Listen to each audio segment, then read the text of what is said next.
It was a grim discovery deep in the woods. Hunters found human remains that had been buried in a shallow grave. Definitely was a dump site. They dumped him there.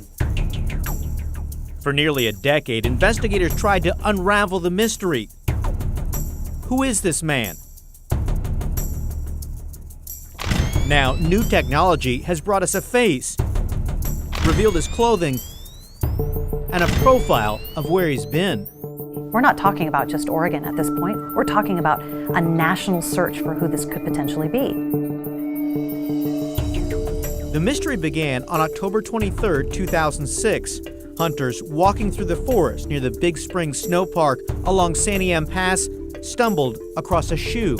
And they found a tennis shoe, a white tennis shoe. Thought that that was certainly a little odd, and they continued to look around this area where they found the shoe, ended up finding remnants of some denim jean material, and then all of a sudden, right off the bat, found a skull. The remains were found well off the beaten path, a half-mile down this forest road, then deep into the woods. Clearly, somebody didn't want them found. Police say the man had been murdered, although they won't reveal how he was killed. He'd been dead for nearly a year. Now you're a year behind, right? So you got weather, snow, wind, rain, all those kinds of things. Using the skull, investigators were able to create a sketch of what the victim might look like. You know, elongated face and chin and big nose. Investigators also analyzed his tattered clothing.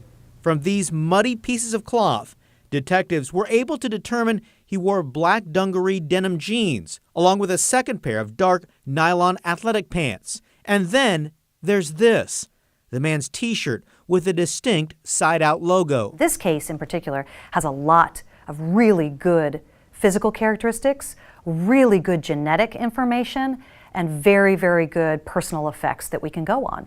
New technology has provided even more clues. A sample of the man's DNA helped investigators create this lifelike image.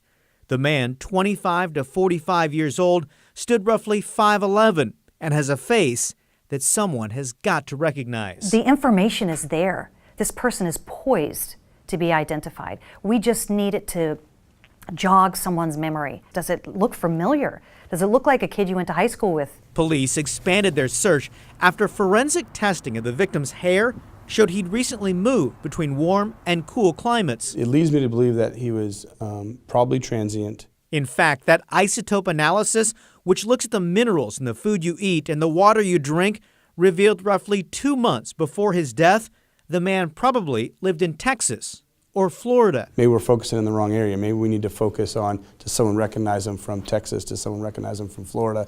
Because maybe up here, people aren't going to recognize him if he hasn't been up here very long.